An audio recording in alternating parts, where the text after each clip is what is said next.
ভুল তথ্য প্রচারিত হয়ে চলেছে এবং এই প্রচারটা করছে স্বয়ং গুগল। একটা অদ্ভুত তথ্য পেয়ে একটু খটকা লাগলো। স্বামী Vivekananda served as the first general president from 1897 to 1901। তিনি কিন্তু মঠ বা মিশনের কোনো পদে কোনোদিন আসীন ছিলেন না, তাই তিনি কিন্তু কোনোদিন প্রেসিডেন্ট পদে অলঙ্কৃত হতে চাননি। পৃথিবীর সমস্ত মানুষের পক্ষে সমস্ত অর্গানাইজেশনের ওয়েবসাইট জানা সম্ভব নয় এবং এটা আরো মারাত্মক ক্ষতিকর ছাত্রছাত্রীদের পক্ষে। ইতিহাসকে পাল্টে দেওয়ার মতো একটা ক্ষতিকারক সম্ভাবনা। নেতাজির মৃত্যু নাকি 18ই অগস্ট 1945, সেই তথাকথিত বিমান দুর্ঘটনা। আমরা গরুর দুধে সোনা পাওয়া গেল কিনা বা কাজী নজরুল ইসলাম মহাভারত লিখলেন কিনা, এগুলোকে নিয়ে চর্চা করতে এত ভালোবাসি। এই দীর্ঘদিন ধরে এই অপপ্রচারটা, এটাকে আমি অপপ্রচারই বলবো, মিথ্যা প্রচার, দিনের পর দিন ধরে সারা পৃথিবী জুড়ে একটা ভুল তথ্য প্রচারিত হয়ে চলেছে এবং এই প্রচারটা করছে স্বয়ং গুগল। আমার নিজের একটা প্রয়োজনে আমি কিছুদিন আগে গুগলে সার্চ করছিলাম the list of president of Ramakrishna Order. সেখানে একটা অদ্ভুত তথ্য পেয়ে একটু খটকা লাগলো। গুগল লিখছে যে অধুনা যিনি প্রেসিডেন্ট মহারাজ পূজনীয় স্বামী গৌতমানন্দজি, তিনি হচ্ছেন 18তম প্রেসিডেন্ট। তো হিসেবটা ঠিক মিলল না।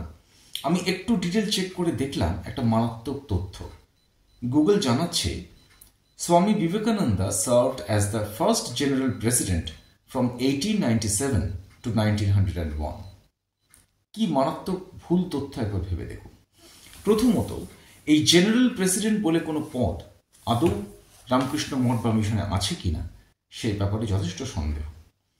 দ্বিতীয়ত, আসল কথাটা হচ্ছে 1897 সালের 1 মে কলকাতার বলরাম মন্দিরে রামকৃষ্ণ মিশন প্রতিষ্ঠার যে প্রস্তাবনা পাশ হয়েছিল, সেখানে স্বামীজি সহ ঠাকুরের অন্যান্য পার্শ্বদরা ছিলেন এবং সেই দিন থেকে শুরু করে 1902 সালের 4 জুলাই স্বামীজির দেহত্যাগের দিন পর্যন্ত তিনি কিন্তু মঠ বা মিশনের কোনো পদে কোনোদিন আসীন ছিলেন না। ইনফ্যাক্ট আমরা যারা মঠ বা মিশনের সঙ্গে যুক্ত আছি বা সে ব্যাপারে ইন্টারেস্টেড, তারা সবাই এটা জানি যে স্বামীজির ইচ্ছাতেই এবং অন্যান্যদের সম্মতিক্রমে প্রথম প্রেসিডেন্ট নিযুক্ত হন পূজনীয় স্বামী ব্রহ্মানন্দজি মহারাজ বা রাজা মহারাজ, এবং মঠের জেনারেল সেক্রেটারি করা হয় স্বামী শারদানন্দজিকে। এবং শুধু তাই না, যেহেতু শারদানন্দজিকে স্বামীজি জেনারেল সেক্রেটারি করে গেছিলেন, তাই তিনি কিন্তু কোনোদিন প্রেসিডেন্ট পদে অলঙ্কৃত হতে চাননি, যেহেতু এই সেক্রেটারি পদটা স্বামীজির দেওয়া ছিল। এখন অনেকে হয়তো এটা ভাবতেই পারেন যে গুগলে কি লেখা আছে না আছে তাতে কি গেল এলো, যেটা সত্যি সেটা তার পাল্টাচ্ছে না। কিন্তু একটা অসুবিধা আছে, সেটা হচ্ছে গুগল হচ্ছে এমন একটা সার্চ ইঞ্জিন যেটা সবচেয়ে বেশি ব্যবহৃত হয় এবং এটা কেউ অস্বীকার করতে পারেন না যে পৃথিবীর সমস্ত মানুষের পক্ষে সমস্ত অর্গানাইজেশনের ওয়েবসাইট জানা সম্ভব নয়।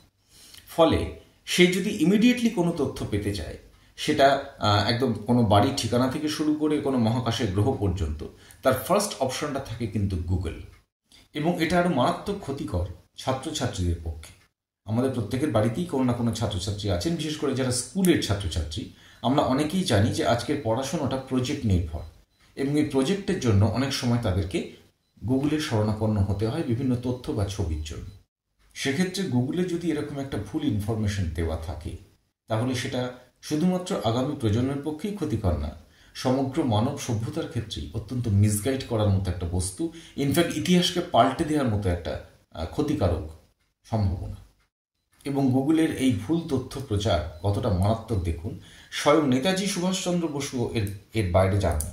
গুগল লিখছে যে নেতাজির মৃত্যু নাকি 18ই অগস্ট 1945, সেই তথাকথিত বিমান দুর্ঘটনা। এমনকি তার যে চিতাভস্য বা তার যে দেহাবশেষ, সেটা নাকি জাপানের রেনকোজি মন্দিরে সংরক্ষিত আছে।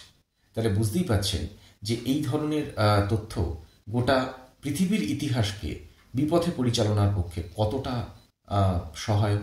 কিন্তু একটু ভেবে দেখলে দেখবেন সমস্যাটা কিন্তু আমাদের মধ্যে।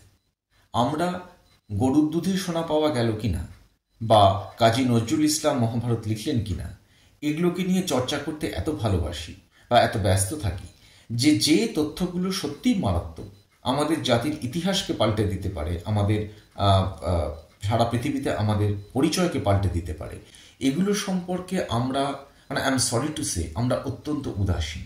কারণ সেটা যদি না হতো তাহলে কিন্তু এই যে গুরুত্বপূর্ণ দুটো জিনিস, এটা নিয়ে আমাদের তথাকথিত যারা খুব বুদ্ধিজীবী সমাজ, আমাদের রাজনৈতিক নেতারা যারা আছেন, ইভেন পার্লামেন্ট, এই সমস্ত জায়গাতেই কিন্তু এতদিনে একটা অ্যাওয়ারনেস দেখা দিত from each and every corner of the society, এটাকে নিয়ে একটা সচেতনতা দেখা দিত। আজকে যদি কোনো মানুষ কোনো ভুল তথ্য দেন, সেটা ইচ্ছাকৃত হোক বা অনিচ্ছাকৃত, তার জন্য সোশ্যাল মিডিয়া থেকে সুপ্রিম কোর্ট সমস্ত জায়গাতে একবার তোলপাড় হয়ে যায়।